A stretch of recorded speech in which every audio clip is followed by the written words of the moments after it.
We move according to the red marks. Hayes, ready your men for the push.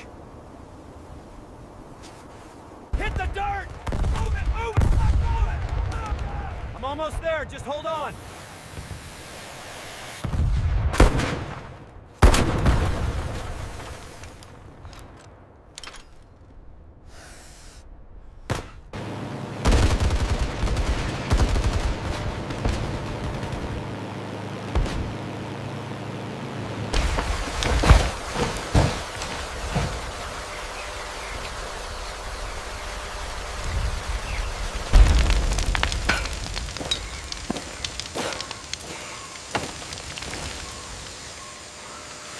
You follow this hose here, making sure the clamp is secure, otherwise you risk a pressure drop. Got it. Secure the clamp. At exactly 7:42 a.m. on August 17, 1943, Technical Sergeant James McKenna stood alone on the flight line at WW2 airfield, hands in his pockets, eyes fixed on the silver streak that had just clawed its way into the sky. The P-38 Lightning, tail number 38,412, was now banking north-northwest, joining a flight of 4 as they climbed into formation. From this distance, it was just a silhouette against the dawn haze, but McKenna knew every rivet on that machine. He had worked on it all night. His fingerprints were on every inch of it, so was his guilt. H felt the familiar sting of sweat in his eyes, the taste of oil still clinging to the back of his throat. The morning was already hot, thick with the smell of fuel, iron, and the rotting sweetness of the jungle just beyond the airstrip. Above him, the sky was deceptively calm. Below, tension curled in his gut like a coiled wire. H shouldn't have done it. Every manual, every regulation, every checklist, every line in the Army Air Force's maintenance code declared what he'd done last night as not just unauthorized but punishable. The kind of thing that got a man demoted, dishonorably discharged, court-martialed even. But none of that mattered now. What mattered was the boy flying that plane. Lieutenant Robert Hayes, 23 years old, fresh out of training, with a wide-open sky in his eyes and a tight knot of fear in his chest. McKenna had seen it this morning. No, not fear. Something worse, resolve. The kind a man gets when he's already accepted the worst. Hayes wasn't expecting to come back. Mission briefing was clear: patrol the Huon Gulf, intercept incoming fighters, make sure the bombers get through. But everyone on the line knew what that really meant. The Japanese had been pushing hard. Zeros, 18, maybe more, had already been spotted on early recon. Hayes and the other pilots were flying straight into a wall of razor-sharp claws. And most of them knew, deep down, the odds weren't in their favor. McKenna had seen too many of them walk out that way. Too many to count. Some came back burned, shaken, with 1,000-yard stares that never left. Others didn't come back at all. Hayes had flown 6 missions, 0 kills, 1 engine shot, 1 wingman lost, and still, he kept showing up. Quiet, polite, eyes forward, as if waiting his turn. This morning, he'd looked at McKenna and asked, "She ready?" McKenna nodded. Didn't say anything else. Couldn't. Oz tucked inside that aircraft, deep in the left boom, hidden behind an inspection panel and a tangle of cables and pulleys, was a 6-inch piece of piano wire bent into a Z shape. It wasn't on any schematic. It wasn't in any parts list. It didn't belong there. And McKenna had put it there anyway. He'd still feel the ache in his fingers from the night before, the sting where the wire had cut his thumb. Could still see the gleam of sweat on the metal as he'd forced the tensioner into place. 8 minutes of work. That's all it had taken. 8 minutes, a pair of pliers, and a decision that might either save Hayes's life or end McKenna's career. All he could do was watch. P-38 seconds disappeared beyond the tree line, swallowed by the distance. The rumble of their twin Allison engines faded into the low buzz of insects and the chatter of ground crew checking ammo belts and fuel lines on the next row of planes. McKenna stood still, listening to the silence that followed, heart pounding against his ribs. Didn't believe in superstition. Not really, but standing there, sweat dripping down his back, boots sinking slightly into the heat-softened tarmac, he thought about all the things that weren't in the manual. like the smell of an airplane that was never coming back, or the way a pilot's voice changed on his last mission, or the sound a control cable made when it had too much slack, just a tiny hollow twang, almost musical, like a note played off-key. The kind of sound you only noticed after burying 17 men who had heard it and died anyway. No one else seemed to hear it, not the officers, not the engineers, certainly not the men writing the specs in California. They said the cables were within tolerance. They said a little slack didn't matter, that everything was built to spec, balanced, safe. But they weren't here. They didn't see the delay in the stick response, didn't see how a Zero could turn inside a P-38 like a knife inside a clumsy hand, didn't watch boys with barely more hours in the cockpit than a barnstormer at a county fair go up against samurai in the sky. McKenna did. ND after losing Morrison, Parker, Chen, and a dozen more. He knew the plane wasn't enough. The doctrine wasn't enough. Sometimes what you needed wasn't in the manuals. Sometimes you had to improvise.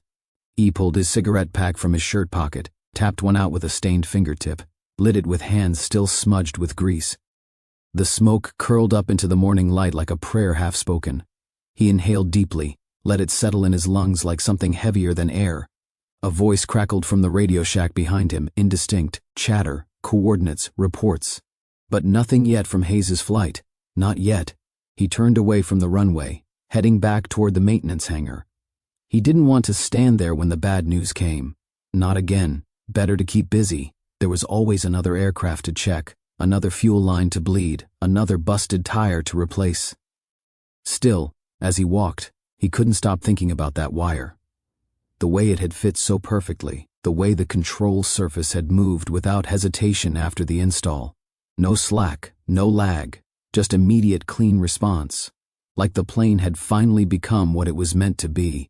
Hayes had asked him last night, voice quiet, barely above the buzz of the overhead lights, "Can you make her turn faster?" McKenna hadn't answered. Just looked at the kid, saw the wear in his eyes, the way he clenched his jaw like he was biting back the urge to beg. Now, that same kid was flying into a hornet's nest with an airplane that wasn't regulation, with a mod that no one knew about, no one except McKenna. Bark. E took another drag of his cigarette, exhaled slowly. The smoke drifted into the humid air, vanishing like everything else out here eventually did. The mod worked. Maybe Hayes would come back. Maybe he'd get a shot off for once. Maybe he'd finally outturn a Zero. If not, well, McKenna had already buried too many to let himself hope too hard. Reached the hangar, stepped inside and paused at the threshold. The smell of rubber, metal and hydraulic fluid wrapped around him like an old coat. Familiar, comforting even. H walked to his workbench, sat down, and opened his toolkit. Nestled inside, wrapped in a stained cloth, were 2 more pieces of piano wire, cut, measured, waiting. H hadn't planned to make more. maybe, just maybe, he'd need them. And if he did, he wouldn't wait for permission. 6 weeks before Robert Hayes flew into the sky with a piece of piano wire between his aileron cable and death, James McKenna had stood in the same spot on the tarmac watching a different plane vanish into the dawn mist. That one had belonged to Lieutenant David Chen, a quiet kid from Sacramento who'd only been in theater for 21 days. He liked coffee too strong, read mystery paperbacks when he had time, and talked about going back to California to open a garage with his cousins. McKenna had liked him. Everyone had. N was flying escort that morning, simple sweep. Radio chatter reported a single group of Zeros operating near the pass, nothing big. His aircraft had come back with 3 bullet holes grouped tight in the left boom, and a 1,000-yard stare behind the canopy glass. McKenna remembered walking out to meet him, watching him climb down from the cockpit with a limp in his step like his soul had been bruised. Later, Chen had come back to the maintenance bay, still in his sweat-soaked flight suit, and said something that stuck. "She didn't roll, Mac," he whispered. "Not when I needed her to. I pushed the stick, and she hesitated. Just for a second." McKenna had blinked at that. A second wasn't much in most situations.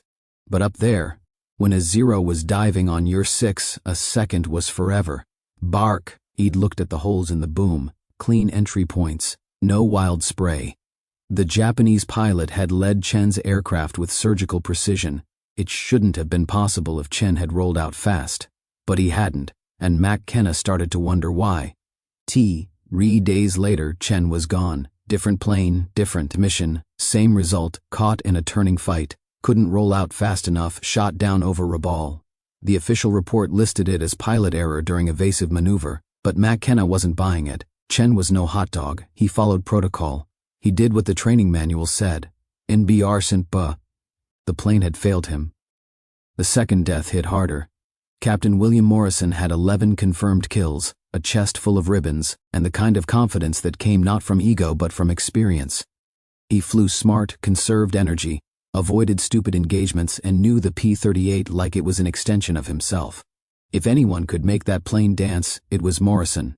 August 3rd, Oro Bay, 12,000 feet, 8 zeros inbound. Morrison scored a kill on the first pass, textbook execution. But then he came around for another run. 2 zeros reversed and jumped him. McKenna wasn't on the radio, but Rodriguez was. Rodriguez told him afterward that Morrison sounded off. Rattled, not panicked but uncertain. He said the controls felt mushy, Rodriguez had said. Voice low, almost ashamed to repeat it. Said he couldn't get her to roll quick enough. Brr. Orison tried to split us. The zeros stayed on him, followed him through the maneuver like they were reading his thoughts. He was hit at 4,000 feet and never pulled out. Wreckage, scattered across a jungle ridge. Fireball visible from the beach. Rodriguez was inconsolable. He checked every inch of the recovered parts. Engine tolerances, control surface alignment, cable tension. Everything was within spec. No errors, no damage, no faults. The report said pilot error. Again. Rodriguez didn't believe it. Neither did McKenna. To be Arshent, why mid-August, McKenna had signed off maintenance logs on 17 aircraft that never came back. 17. That number haunted him. It wasn't just paperwork. He remembered their faces, their laughs, the way they nervously tied and retied their boots before walking toward the planes, and how their bunks stayed empty after. Personal effects packed up and shipped home. Sometimes all they left behind was the faint smell of hair tonic and cigarettes.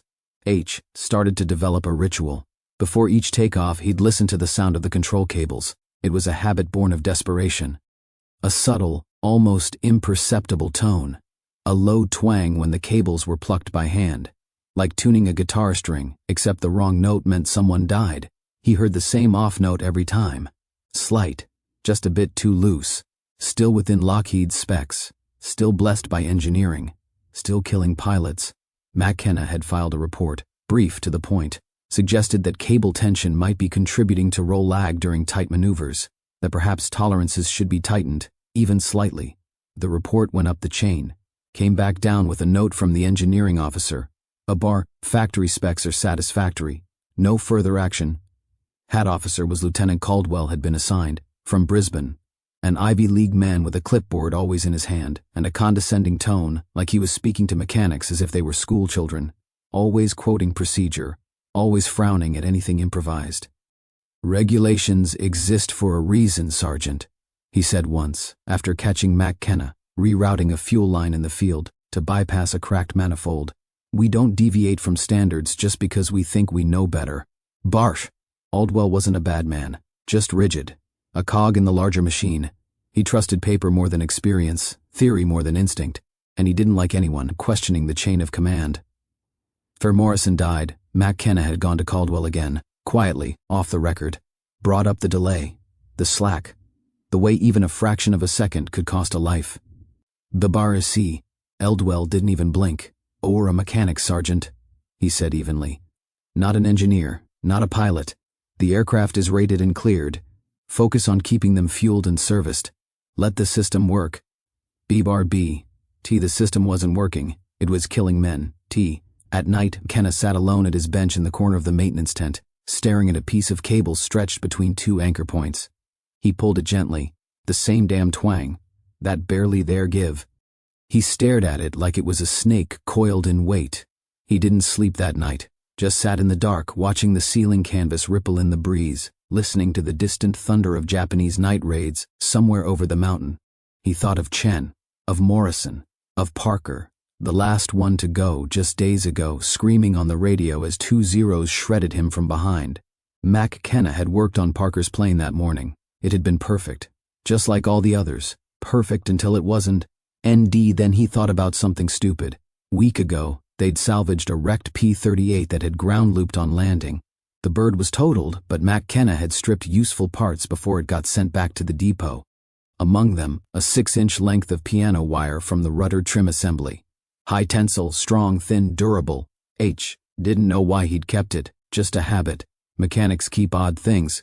But now, staring at the loose cable, he had an idea. A stupid idea.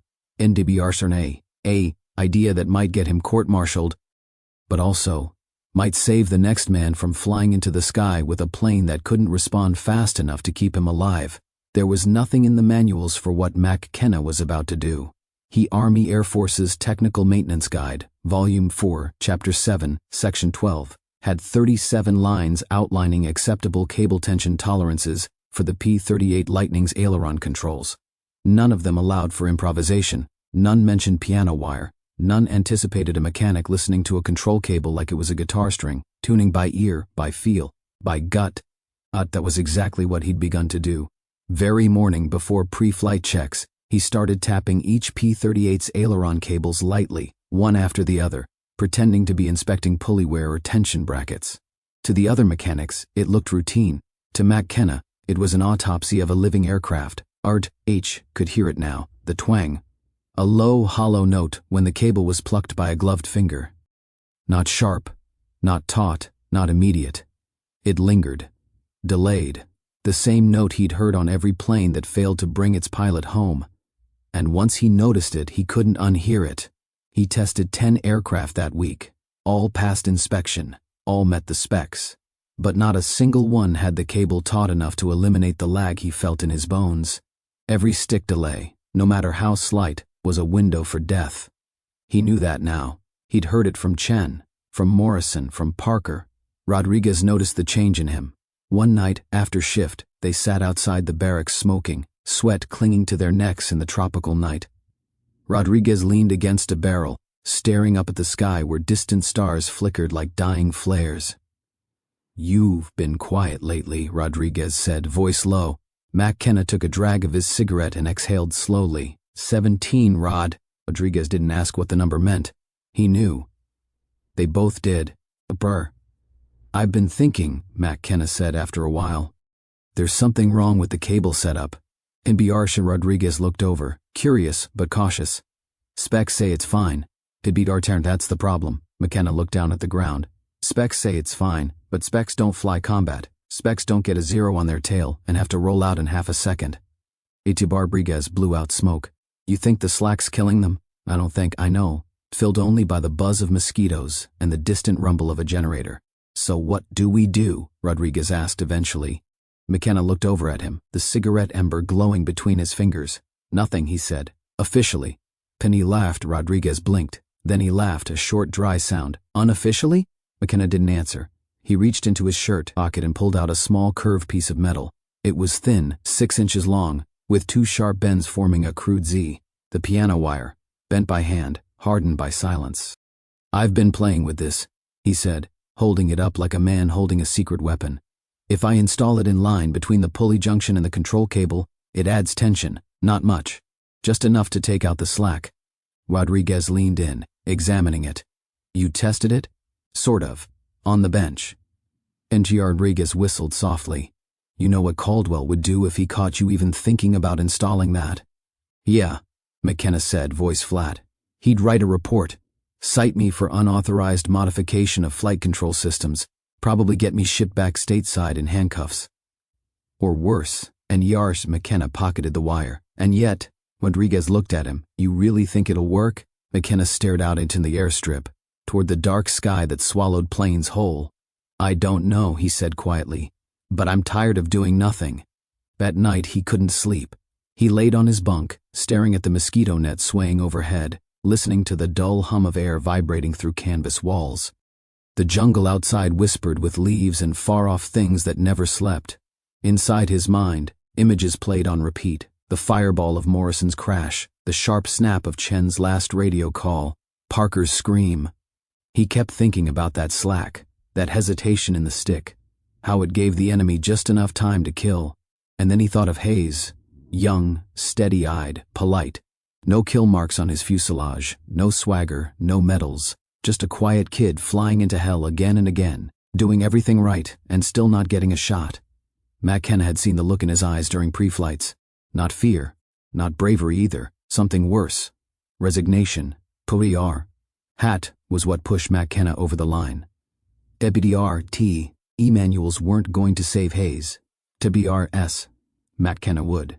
He got up, quietly dressed, slipped out of the tent under the thin glow of half moonlight. The hangar was dark, but McKenna knew its every shadow, every creak in the floor panels, every loose rivet. He didn't turn on the main lights, just used a flashlight, kept it low. He went to Hayes's assigned aircraft. She sat silent, wings slick with dew, the cockpit sealed like a tomb. McKenna opened the inspection panel on the left boom and shined the beam into the guts of the machine. The aileron control cable glistened, taut-looking but not tight. He pulled gently, felt it. That familiar give. Maybe 3/8 of an inch. The delay was real, tolerable by engineering specs. Deadly in combat, his hands moved with muscle memory now. He took the Z-wire from his kit, slipped it into place at the pulley junction, careful to seat it flush against the guide bracket. The fit was tight. He had to force the clevis pin back through, biting his lip as his fingers cramped from the awkward angle. E tugged the cable again. Barf. Oh, slack. Bar. E rotated the control surface manually. It moved instantly. Clean. Immediate. E let out a slow breath. Ah, and he put everything back. Panel resealed, screws tightened, grease wiped.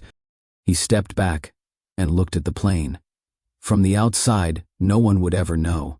It was still a P-38 Lightning. But now, maybe, just maybe, it could fight. Lieutenant Robert Hayes wasn't supposed to be a fighter pilot. He was supposed to be back in Iowa, walking rows of corn in his father's fields, tinkering with old tractors in the barn behind the house, and maybe taking over the family farm someday. That's what his mother had always wanted. But then came December 7th, and like so many others, Hayes had stopped dreaming about soil and weather patterns. War had a way of rewriting futures. He was 23, with boyish features that hadn't quite hardened into manhood, and a steady way of speaking that made others think he was calmer than he felt. He didn't smoke, rarely drank, and carried a folded photograph of his high school sweetheart in the front pocket of his flight suit, creased at the edges from too many missions. She had a smile like spring rain, and he looked at her before every flight, just long enough to remember who he was when he wasn't surrounded by fire and metal. Hayes had flown 6 missions before that morning in August. On paper, they were uneventful, but paper didn't record how it felt to dive at 400 miles per hour into a formation of zeros, or how it sounded when bullets stitched the sky around you like invisible thread. His first time in combat, he'd followed doctrine to the letter: hit and run, don't get caught in a turn, use altitude. He made his attack, fired a clean burst, missed completely, and pulled out just like the book said. No kill, no damage, but he'd done everything right. His second mission, he tried again, missed again, came home with a wing full of holes and a shaking in his hands he couldn't explain. The third time, a zero rolled into his turn. He tried to follow. The aircraft felt like it was pushing through molasses. By the time he got his nose around, the enemy was gone. Not shot down, not even scratched. Each flight the same thing happened. He would execute the moves, pull the stick. The plane would respond, but always just a hair too late. That half-second difference meant the enemy disappeared before he could fire, or worse, got a bead on him before he could escape. By the 5th mission, Hayes had stopped believing in the training manual, and then Parker died. Thomas Parker was his wingman, his bunkmate, and his best friend since flight school. They'd gone through basic together, learned to fly together, earned their wings side by side. Parker was from Boston, quick-witted and fearless, always the one to crack a joke before takeoff or challenge someone to cards after dinner. He smoked too much, cursed like a sailor, and made everyone around him feel like the world might not be ending after all. On August 14th, during a scramble over Finschhafen, Parker got separated from the formation. 2 zeros found him alone. Hayes heard it all over the radio. 2 on my tail. I'm rolling. God damn it, she's not rolling fast enough. Pinbiart, there were shouts, garbled static, the unmistakable rattle of enemy guns, and then Parker's voice, high and cracking with panic. I can't shake them. Brar silence. The squadron came back without him. His gear was packed by a quartermaster who had never met him. Hayes sat on the edge of his own cot that night, Staring at the photo in his pocket, Parker's laughter still echoing in his ears. He didn't sleep. None of them did. The next morning, McKenna found him wandering near the maintenance tent, still in his flight suit, eyes hollow. "Looking for something?" McKenna asked, wiping his hands on a rag. Hades hesitated. Then he said quietly, "Can I ask you something, just off the record?" Kanchi Barachan. McKenna nodded. "Is there anything you can do," Hayes said, voice cracking, "to make her roll faster?" NP didn't answer right away. He saw the desperation in the boy's eyes, the kind of desperation that only came when a man realized he was next. Hayes wasn't asking for an advantage, he was asking for a chance. "I know it's not in a manual," Hayes added. "I don't care, He looked away. "I just want to have a shot, Mac. Just once. Before he didn't finish." McKenna looked at him for a long moment. Then he said, "Come back tomorrow, before your sortie." That night, McKenna made the modification, installed the Z-wire, tightened the control cable by just enough. No more slack, no more lag. In Arson he hadn't told Hayes. But the next morning, as Hayes approached his P-38 for pre-flight, he stopped beside McKenna and handed him something. It was a photo. Parker and Hayes, side by side, smiling in front of their aircraft. "I don't want this to get lost," Hayes said. "Just hold on to it." McKenna took the picture. Pilot climbed into the cockpit. It was quiet between them. Arthur and neither said goodbye. The hangar was nearly silent by the time McKenna slipped through the side entrance, just past 2300 hours. The rest of the maintenance crew had turned in for the night. The air smelled of oil, warm aluminum, and the heavy sweetness of jungle rot that wafted in from the black tree line beyond the floodlights. Overhead, the ceiling fans spun slow and lazy, stirring the thick tropical air into meaningless currents. Outside, somewhere in the distance, a lone engine buzzed overhead. Japanese night raider. Harassment run. Nothing serious. Just enough to keep everyone on edge, sleep half broken. That bidar tent, but McKenna wasn't there to sleep. He moved quietly, flashlight in hand, stepping carefully over coiled cables and oil-stained toolboxes, until he reached P-38 tail number 38412, Hayes's bird. She sat on her own at the far end of the hangar, her twin booms gleaming faintly in the half-light like the ribs of some skeletal beast. McKenna set down his bag, wiped his palms on his coveralls, and crouched beside the left boom. His heart was already beating faster than he liked. Not from fear, not yet, just adrenaline, the way it always surged before he did something irreversible. He unscrewed the inspection panel with practiced speed, each turn of the screwdriver echoing louder than it should have in the quiet space. When the metal plate came free, he set it gently aside and leaned in, shining the flashlight down into the cable assembly. There it was.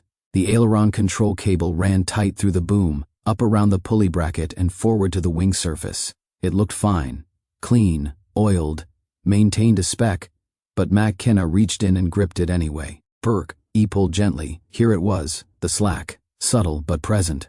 That same give he'd felt on every aircraft that had gone down. Maybe 3/8 of an inch before resistance. A delay, a killer. He reached into his shirt pocket and drew out the tensioner. 8 inches of piano wire, bent into a perfect Z. It had taken him nearly an hour to get the shape just right. The wire had fought him, resisting every bend, every twist of the pliers like it knew it wasn't meant to be here. His hands still bore the proof. Knuckles scraped, thumb sliced, a dark bruise across his palm. He adjusted the flashlight with his shoulder, wedged himself into the boom cavity and began the install. The space was tight, unforgiving. He worked one-handed, fingers trembling slightly, both from the awkward angle and from the weight of what he was doing. He unhooked the cable at the pulley junction, careful not to drop the clevis pin. It slipped anyway, clinking into the dark metal belly of the boom. "Shit," he muttered under his breath. 5 minutes of fumbling followed, his hand feeling blindly through grease and dust and sharp edges until he found it. He wiped the pin clean on his coveralls, then tried again. This time, he kept a better grip. The wire tensioner slid into place snugly between the bracket and cable end. He fed the pin through with deliberate care, ignoring the pain as the sharp metal edge dug into his knuckle. It took 3 tries. The 4th held. Mid-Barson, he tested the cable. When he pulled, Mid-Barson, no slack. Mid-Barson, when he pulled, the control surface moved instantly. no hesitation. Immediate response. Clean. He exhaled. He exhaled for the first time in what felt like minutes, and that was when he heard footsteps. BBR slow, steady. He killed the flashlight. Froze. BBR nent. The footsteps echoed across the hangar floor, heavy boots on concrete. Not panicked, patrolling, checking. Then a voice. Barent. Who's there? McKenna didn't move. He recognized the voice. Lieutenant Caldwell, and the footsteps came closer. McKenna flattened himself against the side of the boom, heart hammering. He hadn't closed the inspection panel. The wire was still visible. One more step and Caldwell would see everything. There was a long silence. NBR, then the sound of a match striking. Ted BR in a faint glow, tobacco scent. 20 BR Caldwell was smoking. Alone, 20 feet away. Just outside McKenna's line of sight. NBR Shernt. After a moment, the footsteps resumed. Fainter this time. Walking away. McKenna waited. 30 seconds. A minute. 2.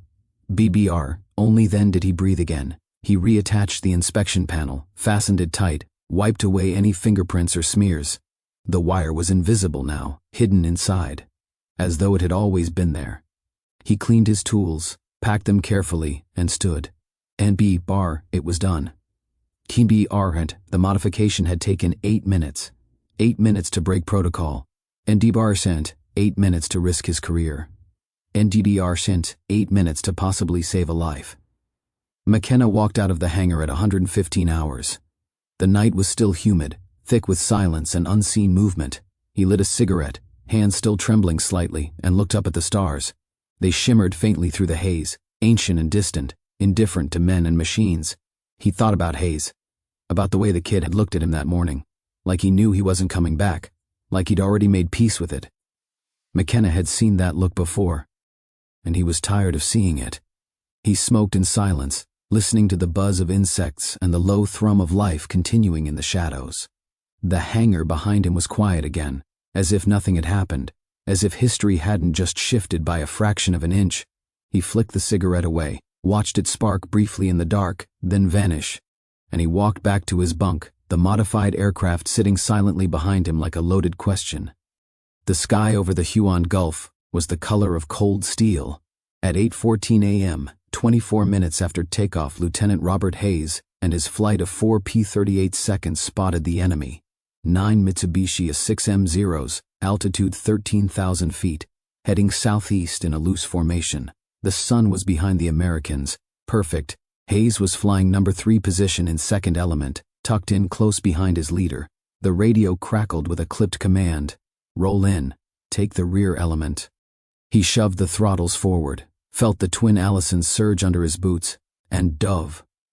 The first few seconds of the attack were textbook. The P-38s dropped fast, harnessing gravity, building speed. Hayes picked a target, a 0 flying tail end Charlie, slightly below and to the left. He kept his nose just above the target's tail, lead increasing, eyes locked on the gun sight. The distance closed fast. Hayes could see the red rising sun on the fuselage now, even the dark blur of the pilot's head through the canopy. He fired. A burst of 50 caliber and 20 mm tracers tore across the air, missing just high. The 0 jolted, snap-rolled right, and began a steep dive to evade. Hayes rolled to follow. That's when he felt it. No delay. No sluggish roll. No waiting for the plane to respond. The aircraft obeyed instantly. Stick input translated into movement like thought into motion. The left wing dipped, and the P-38 flipped into pursuit like it had shed half its weight. It was the first time Hayes had ever felt his plane move like it belonged to him. He dove hard, throttles wide, following the 0 through its maneuver. The enemy tried to spiral dive, using the superior roll rate that usually gave Japanese pilots the edge, but Hayes was with him, and closing. He pulled the stick gently, tracking. The nose came across the canopy, the 0 dead center. He fired. The rounds walked up the fuselage, hitting near the tail, then the wing root, then the cockpit. Something exploded. The canopy burst. Pieces of metal and fabric shredded backward in a cloud of smoke and flame. The 0 rolled over and spiraled down toward the jungle canopy in flames. Hayes blinked. Just like that, his first kill, no time to celebrate. His wingman's voice cut across the intercom. 3 high, coming down fast, brace. Hayes looked up. 3 zeros in shallow dive, diving right on top of them. He yanked back on the stick, pulling up and right. then thought better of it. They had the angle, they'd be on his tail in seconds. Doctrine said run, use speed, climb and escape. But Doctrine hadn't seen what this plane could do now. Hayes did the opposite. He rolled hard left and reversed. The Lightning snapped into the turn like it had been waiting for the command. No drift, no lag, just movement, pure and immediate. The lead Zero overshot by inches, unprepared for how quickly the P-38 had reversed course. Hayes came through the turn, nose up, eyes forward. The Zero was exposed, center mass. Hayes fired. The left wing folded mid-air. The plane went tumbling. The pilot never had time to scream. Hayes reversed again, instantly. The two remaining Zeros split and began scissoring, trying to bait him into overshooting. Not today. He stayed tight, matching every move. The P-38 rolled, cleanly into each turn, kept up, even gained. One of the Zeros overcorrected. Slowed. Opened the door. Hayes dove in. 2-second burst. The Zero came apart in mid-air, fuselage disintegrating under the concentrated fire. Fragments hit Hayes's right boom. He felt the aircraft shudder. No major damage. 3 kills, in just over a minute. The third Zero broke and ran. Hayes didn't follow. He checked his gauges. Ammunition low, fuel down to 40%. His hands were shaking now, heart pounding so hard he could hear it over the engine noise. Reform, the flight lead called. Hayes climbed back to altitude, eyes scanning. The rest of the squadron had engaged the other half of the Zero group. A few dogfights were still in progress, but the Americans had the advantage. This time, they turned for home. WW2 appeared on the horizon at 9:03 a.m. Hayes brought the P-38 in fast, landing gear down, flaps extended. He touched down smooth, taxied, engines throttled back. The canopy opened with a hiss. Hayes didn't move at first. He just sat there, chest rising and falling, adrenaline still flooding his system. Then he climbed down the ladder slowly, boots hitting the ground like he hadn't expected them to. McKenna was waiting. He had been standing at the edge of the tarmac the entire time, silent, eyes tracking every silhouette in the sky, watching and counting. Ellie stepped forward. Ace said nothing. He reached into his flight suit, then his helmet. His hands were trembling. He looked at McKenna. It worked, he said. That was all. He didn't say. McKenna nodded. He didn't say anything either. Because they both knew. It wasn't about just the kills. It was about having a chance. About knowing, finally, that the machine would respond when the man needed it to. And about proving that sometimes a 6-inch piece of wire could do what manuals, regulations, and command structures never could. Make the damn plane fly like it was meant to. Captain Frank Mitchell had flown nearly 100 combat hours in the Pacific Theater.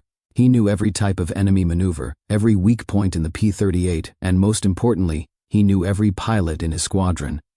So when he watched Lieutenant Robert Hayes slice through 3 Zeros in the space of 60 seconds, Mitchell knew something was off, something subtle, but undeniable. It wasn't just luck. Hayes's P-38 had been moving differently, crisper, sharper, like it had shed weight or gained an invisible edge. Mitchell had been flying top cover at 15,000 feet during the engagement and had a clear view of Hayes's element. What he saw didn't make sense. No P-38 rolled like that. After touchdown and debrief, Mitchell went looking for answers. He found Hayes in the ready room, still in his flight gear, sweating through his undershirt as he filled out his combat report with trembling hands. There was a long pause before Mitchell approached. "You fly that Lightning different today, Lieutenant?" he asked casually. Hayes looked up, startled. He shook his head slowly. "Flew the same way I always do, sir. Plane just felt better." "Better?" Mitchell's voice sharpened. Hayes hesitated, then lowered his voice. More responsive. Like the controls were finally listening. Mitchell narrowed his eyes. "Maintenance do anything special?" Hayes didn't answer. He just gestured vaguely toward the flight line. "You might want to ask McKenna." "You might" was all it took. Mitchell tracked McKenna down 2 hours later in the back corner of the maintenance hangar, sleeves rolled up, hands dark with grease as he worked on a cracked hydraulic fitting. "Sergeant," Mitchell said, voice low but firm, "what did you do to Hayes's aircraft?" McKenna didn't look up immediately. He kept tightening the bolt until it gave that subtle, satisfying click. Then he wiped his hands on a rag, set down his wrench, and looked Mitchell in the eye. Something I wasn't supposed to," he said. Mitchell raised an eyebrow, and Darren McKenna walked to his tool chest, pulled out a cloth-wrapped item, and unfolded it carefully. Inside was a 6-inch piece of piano wire bent into a perfect Z-boart end. "I installed that," he said, "in line with the aileron control cable." added just enough tension to eliminate slack. Bars and Mitchell picked it up, turned it in his fingers. It looked simple, ordinary, like something that might hold up the back of a picture frame. And this makes the plane roll faster? It makes the controls respond faster, no lag. What you feel at the stick happens at the surface, instantly. You tested it? Hayes was the test. and Mitchell turned the wire once more, then handed it back. Can you do mine? McKenna froze. You understand what you're asking? Kenithi Ron, I do. If anything goes wrong, if someone finds out, you and I both get pulled off the line. Maybe worse. I've lost 4 pilots in the last month, Mitchell said. All good men, all following the book. If you found something that can keep the next one alive, I don't give a damn about the book. McCann nodded. That night, after everyone else had turned in, Mitchell's plane received the same unauthorized upgrade.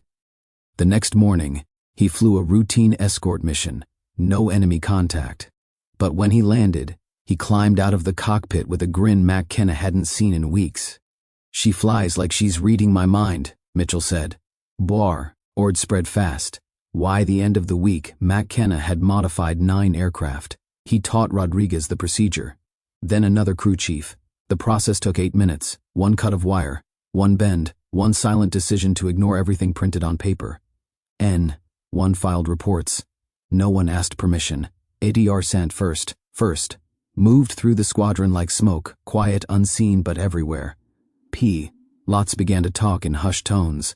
Have you got the wire? Who's your crew chief? Asked McKenna. Some denied it existed, others said it was just luck. But those who had it felt the difference, and the ones who didn't wanted it.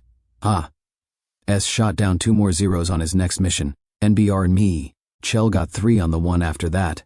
MDBR threnth. Numbers were undeniable. In the maintenance bays, piano wires started to disappear. Cut-off links found their way into pockets and toolboxes. Tensioners showed up in machines that had no record of modification. During inspections, mechanics removed the wire, only to reinstall it afterward. There was an understanding, unspoken but shared. Nobody talked to Caldwell, but he noticed. He'd seen the kill tallies changing, the flight reports mentioning improved control responsiveness with no documented maintenance. And Caldwell hated undocumented variables. He began showing up on the flight line more often, clipboard in hand, eyes sharp behind polished spectacles. He asked questions. Have you adjusted cable tension? No, sir. Any recent maintenance on control systems? Nothing out of the ordinary. He watched the crews, walked the line, tapped his pen against his teeth. Then he started inspecting aircraft himself. He'd run his fingers along cable lines, measure tolerances, cross-check against logs. But the crew chiefs were careful. The wire was always out before he arrived. No evidence, no proof. McKenna could feel the pressure rising. Very night he'd lay awake, wondering if tomorrow would be the day Caldwell finally caught him in the act. If his locker would be searched, if the higher-ups would get wind of the pattern. The risk was real. So were the results. Islets were surviving. Not just winning, not just scoring kills, but coming back. For the first time in weeks, there were no empty bunks, no folded flags, no ghostly silence at mess. Wire had changed something fundamental, not just in the machine, but in the men. NBR. Hay had hope again. ND hope, in a place like this, was more dangerous than any zero. T made them believe they could win. Lieutenant Hiroshi Takeda of the Imperial Japanese Navy Air Service had flown against the Americans for over a year. He knew the sounds their engines made, the shapes of their formations, the weaknesses in their tactics, and he knew the P-38 Lightning, Ulky, fast in a straight line, powerful in a dive, but clumsy and close. Its twin booms made it sluggish in turning fights, easy prey for a Zero flown by steady hands, or at least that's how it had always been. But lately, something had changed. Takeda first noticed it during an engagement south of Leh. His flight had intercepted a group of American fighters, Lightnings, circling low to cover bombers. He dove in with confidence, targeted one of the trailing aircraft, and rolled hard to force it into a turn. But the P-38 didn't climb or run. It turned, and it kept up. Takeda had never seen that before, not once. The Lightning reversed direction faster than it should have. The roll rate was wrong. The pilot had anticipated. The the scissor maneuver perfectly, stayed inside and nearly clipped Takeda's tail. He pulled out just in time, heart pounding. That had been 2 weeks ago. Since then, more reports from Zero pilots had trickled in, mostly whispered at mess tables or muttered during post-flight debriefs. Something was different. The Americans weren't fighting the same way. Their planes were moving faster through turns, snapping into reversals, surviving traps that used to work every time. One pilot had gone so far as to say, "They're flying like they know what we're about to do." Takeda knew better. It wasn't tactics. It was the planes themselves. Something in the machine had changed. He tried to find answers. After a mission where 2 of his wingmen were shot down by lightnings in a tight engagement, he walked the field hospital where wreckage from the downed aircraft had been brought in. He searched through shattered aluminum and torn fabric, looking for clues. Nothing obvious, no new engines, no visible structural changes. The lightnings looked the same, but they weren't. Back at WWII, Lieutenant Caldwell was reaching the same conclusion, from a different direction. The problem wasn't the numbers were improving, losses down, kills up, morale higher than it had been in months. But that was what worried him, because nobody had done anything to explain the change. There had been no official upgrades, no new supply shipments, no engineering directives from Lockheed. And yet somehow, these P-38 seconds were outperforming their own specs. Caldwell walked the flight line every day now. He double-checked maintenance logs, cross-referenced tension readings, measured control deflection angles himself. It was always the same, everything within tolerance, always by the book, but something wasn't right, and Caldwell hated not knowing. He began focusing on Hayes's aircraft, then Mitchell's, then 3 others that seemed to be flying unusually well. He noticed something peculiar. Cable tension readings were all just slightly higher than spec, but only during unannounced inspections. When scheduled checks occurred, the readings fell back to normal. It didn't add up. One afternoon, Caldwell pulled a P-38 into the maintenance hangar and gave it a full teardown. He traced the entire control cable system, inch by inch, from cockpit to wing. That's when he saw it, a hairline scuff mark on the clevis bracket inside the left boom, barely visible. But it didn't belong. He looked closer. The bracket had a slight distortion, nothing serious, but it suggested something had been wedged there, forced in, something not in the manual. He checked another aircraft. Same mark. A third. Same. He didn't say anything at first, just walked back to his office, sat at his desk, and began drafting a report.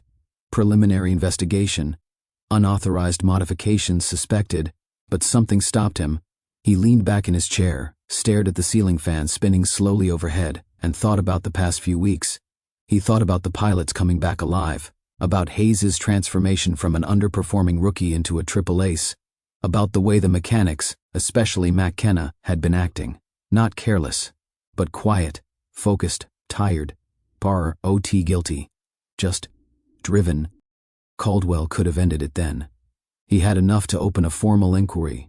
He could pull McKenna off the line, have every aircraft stripped, every modification documented, every rule enforced. He didn't. Because for the first time since he'd arrived, the Americans were winning. ND deep down Caldwell knew why. Oh, he saved the report, unsent, unsubmitted. He got up, walked to the hangar, and watched as another squadron took off into the morning sky. He said nothing. In Japan, Takeda flew another mission. AME air. Same strategy. AME result.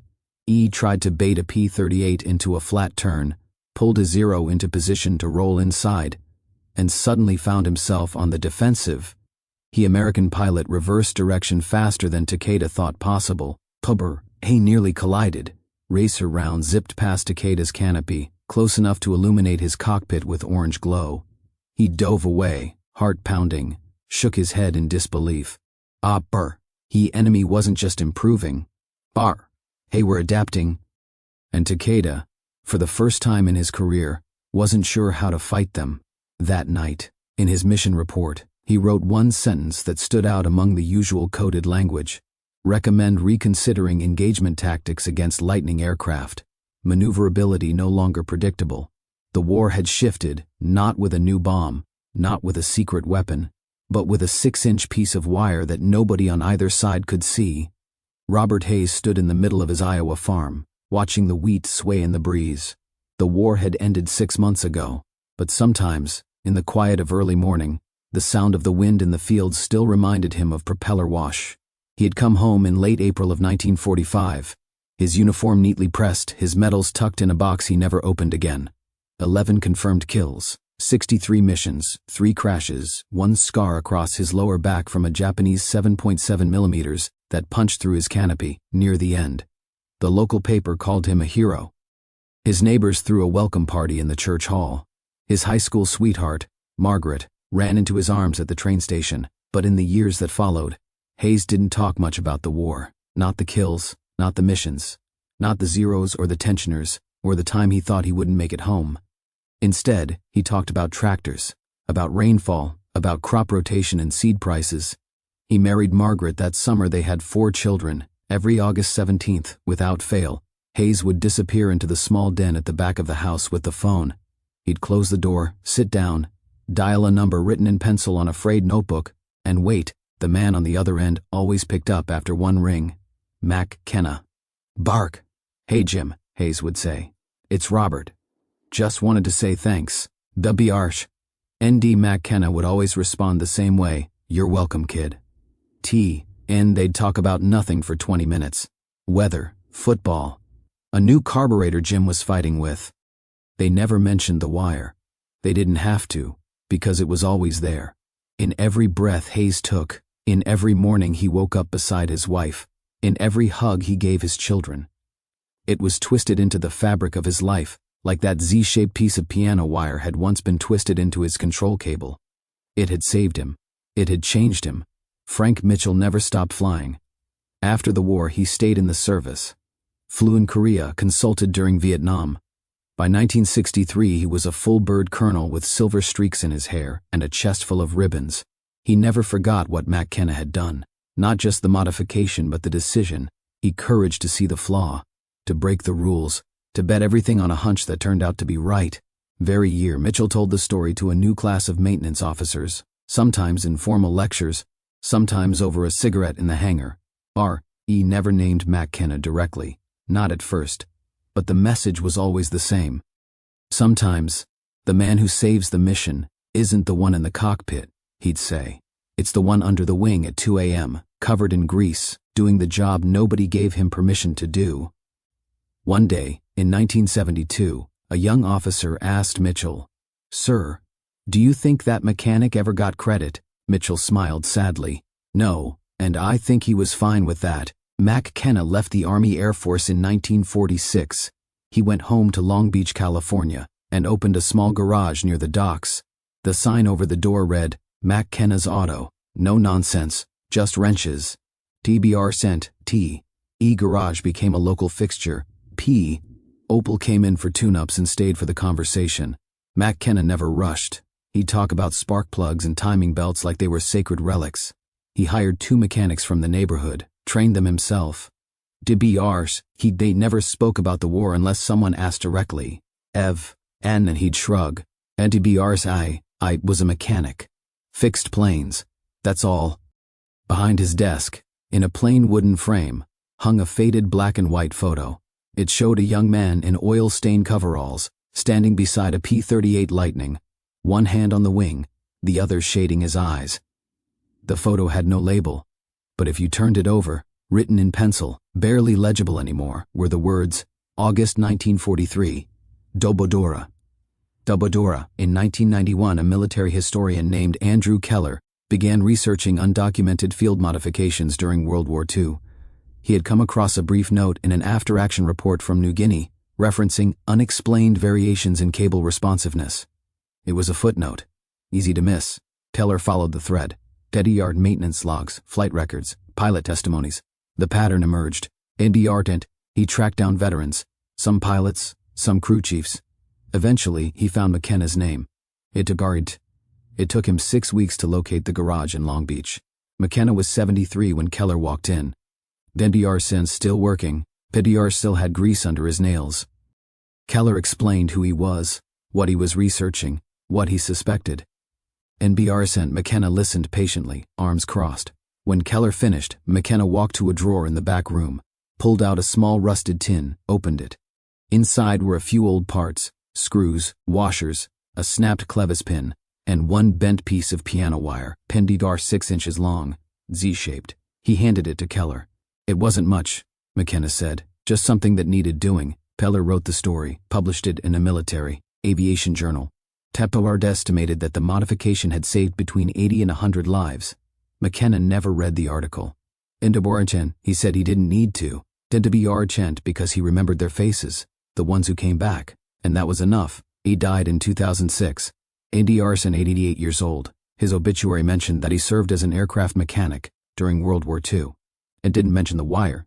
Didn't mention the kills that never happened because of what he'd done. Didn't mention that he'd changed how American fighters flew in the Pacific. Maybe that was the point. Maybe heroes aren't always the ones history remembers. Maybe they're the ones who do the job, quietly, completely, and walk away. And maybe, somewhere out there, a pilot climbs into a cockpit, grips the stick, and feels the plane respond just a little bit faster than expected. And maybe that's McKenna too. Bar, till watching. Bar, till fixing. Till flying. First heard the story in a dimly lit bar near March Air Reserve Base, sometime in the fall of 1990. It was told by an old flight instructor who'd had one too many scotches, leaning across the table with that gleam in his eye veterans get when they reach the good part of the story. He said, "You ever hear about the P-38 that turned like a zero? Bet worse I hadn't." Blar. Hat line stuck with me. Was a junior militarian at the time, barely published, still green. But I remembered it a few months later when I was digging through archived maintenance logs from New Guinea squadrons. I wasn't looking for anything specific, just anomalies, human details buried in the paperwork, but there it was. A note scribbled in the margin of a dispatch log dated September 1943. Control cable tension unusually responsive. Possible field adjustment? It was barely legible, misspelled, probably dismissed at the time, but I remembered the bar story, so I followed it. The more I looked, the more I found. Not in reports, those were too clean, too official, but in the gaps between them. Combat records that didn't match maintenance reports. Kill counts that spiked in units with no formal upgrades. Inspection logs that fluctuated from day to day. Then came the testimonies, pilots who spoke in vague terms about planes that just felt alive suddenly. Mechanics who hinted at tricks learned in the field, passed hand to hand like rumors. And eventually, a name, McKenna, Ames McKenna. TBERT, Kini, Knickel Sergeant, 5th Air Force, stationed at Dobudura, 1943. ADDR and 1st. Tracked him down through veteran registries. He was retired, living in Long Beach, still working part-time at a small auto garage just blocks from the harbor. I made the call. When I walked into that shop, he didn't look like a man who'd altered the course of the air war in the Pacific. He looked like someone's grandfather, creased face, hands black with oil, old Dodgers cap worn thin at the brim. I introduced myself, told him what I was researching. He didn't react, just listened. When I finally asked him about the piano wire modification, he didn't lie, didn't dodge, just walked into the back room, opened a drawer, and pulled out a tin. Inside was the wire, bent into a Z, still dark with the grease of 1943. He handed it to me like he was passing on a secret he'd carried too long. Wasn't much, he said, just something that needed doing. Those 6 words haunted me. I wrote the article, traced the statistics, matched the kill ratios, estimated the number of pilots who might have survived because of that tensioner. 80, maybe 100. That's not just numbers. That's 80% empty bunks that stayed full, 80 telegrams that were never sent, 80 homes that didn't have to hang gold stars in their windows. But the Air Force never gave McKenna a medal. BR.E didn't want one. He brass never recognized. Contribution. BRs. E didn't ask them to. Here were no monuments built in his honor. Books written until now. If you ask me, if you really ask me, what changed the course of air combat over the Pacific, I'll tell you it wasn't just P-38 seconds or doctrine or radar, or even the bravery of the men in the sky. TBR. T was a mechanic. N a humid night, ith a pair of pliers, BBR, length a piano wire, ND a heart full of the names of the pilots he'd watched fly off. It makes you wonder battles have turned, because of someone nobody saw. How many lives were saved, not by generals, but by men in coveralls who knew how to listen to the creak of a cable, the twang of tension, the ghost in the machine. McKenna died in 2006, buried in Pacific View Memorial Park. TBR, his headstone is simple: name, rank, years served, BBR. Oh, mention of the wire, Ute the pilots he saved, ER. Hay remembered, DBR. Eyes called him every year until the day he couldn't. Itchell made sure every officer he trained knew the story, even if it wasn't in the textbook. BB. ND, now you know it too. Oh, you watching this video, reading these words. ABRs. Oh, part of the memory now. Oh, maybe the next time you hear a story about war, about glory, about heroism, remember this one too. Remember the man who saw a flaw no one else would fix. Ho broke the rules not for glory, but to give someone a fighting chance. Ho made a machine better not with orders, but with instinct and bloodied fingers in the dark. Because sometimes, the difference between life and death isn't courage. Turris. T's precision. Times victory isn't written by generals. MTR Sant. T's bent into shape by the hands of a mechanic. I first stumbled onto the story while digging through a forgotten box of maintenance logs from the Southwest Pacific Theater. They weren't meant for anyone's eyes but the mechanics who filled them out. Smudged ink, oil stains, hastily scribbled notes with phrases like within spec or needs rechecking. But one particular entry caught my eye. Dated August 18, 1943, pilot reports tighter roll response. Cable tension feels different. No adjustment recorded. At the time, I was researching something else entirely. Engine performance variance in early model P-38 seconds. But that line kept bothering me. It felt off. Like the beginning of a story nobody had finished telling. I went looking. For 6 months, I combed through more logs, debriefing reports, mission records. I noticed a trend, small but consistent. Starting mid-August 1943, kill ratios for P-38 squadrons in New Guinea began to shift, not dramatically at first, but enough to raise a question: why? The aircraft hadn't changed. The tactics hadn't officially changed. The pilots, mostly young and undertrained, certainly hadn't changed overnight. And yet, something had. Then I found the mention of a mechanic. No name at first, just crew chief reported minor cable correction. No formal entry. Another footnote, another gap, until one pilot, decades later in a Veterans History Project interview, said a name I hadn't seen before: NBR Arshan McKenna. Sergeant. Quiet guy. He was the reason I'm still alive. The name led me to Long Beach, California. James McKenna's garage sat on a sun-baked corner, a dusty building tucked between a liquor store and a laundromat. The sign had faded, but the tools inside were immaculate. And Borisent McKenna was 73, still working, still wiping grease off his hands with the same kind of rag he'd probably used on Lightning aircraft 40 years earlier. I told him what I'd found, about the data, the shifting numbers, the uncredited changes. He listened quietly, leaning on a red Craftsman toolbox. When I asked him directly about the wire, he didn't deny it. He just nodded, walked into the back, and came out with a small, rusted Altoids tin. Inside were a few old bolts, a broken watch spring, and one 6-inch length of bent piano wire, Z-shaped. I never meant for anyone to notice, he said, almost apologetically. I just didn't want to see another kid die because nobody fixed what we all knew was broken. He wasn't boasting. He wasn't even proud. He was matter-of-fact. It was just something that needed doing. The military never recognized his modification. There were no citations, no commendations. The post-war engineering upgrades to the P-38's control system were credited to ongoing aerodynamic refinement. McKenna's name was never mentioned. EBR, you tit the pilots knew. Rank Mitchell told every officer he trained after the war to trust your crew chief, especially the ones who don't talk much. EBR Robert Hayes called McKenna every August 17th for nearly 30 years just to say thank you. Then BBR and me, I published the story. In a military aviation journal read by people who care about such things. Historians, mechanics, pilots. People who understand that wars are not just won by strategy or firepower or luck.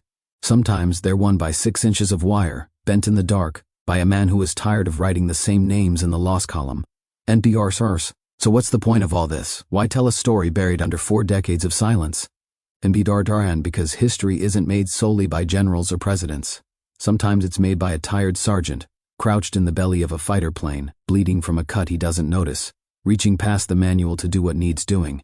Sometimes it's made by hands covered in grease, tightening a line nobody else thought to check. And sometimes, maybe more often than we like to admit, history is shaped by people who never ask for credit. McKenna passed away in 2006. He was buried in Pacific View Memorial Park under a modest stone that read simply, James R. McKenna, Tenby Arch, Ake SCT, U.S. Army Air Forces Tenby R. A. 920 to 2006, Tenby Archern. T didn't say what he'd done. He didn't need to. Because the people who lived because of him, they remembered. Bar. ND now, so do you. Oh, the next time you hear a story about war, about heroes, about victory, remember this one too. Martern, OT because it's famous, UT because it's true, DB Ars because it reminds us that every aircraft that comes home, every mission that ends in survival, carries with it the hands of those who made it possible. Then if no one ever knew their names, times, history isn't changed by the men on the front page. Times, it's rewritten quietly, by a mechanic alone in the dark with nothing but grease-stained hands and a piece of bent wire. Remember the aces, we remember the medals, but maybe the real heroes are the ones who never asked to be remembered. He ones who fix the unfixable. Ho gave others a chance to come home. So the next time you hear a story of war, of victory, of survival, ask yourself, who made it possible behind the scenes? And if you had been there, would you have done what McKenna did? Tell us in the comments below. You believe small actions can change history? He'd love to hear where you're watching from and what this story meant to you.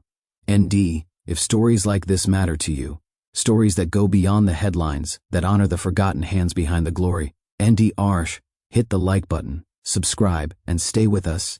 Have so many more untold stories to share. Pendabi Arsh, thank you for keeping these memories alive. PDB Arsh, ND. Thank you for listening.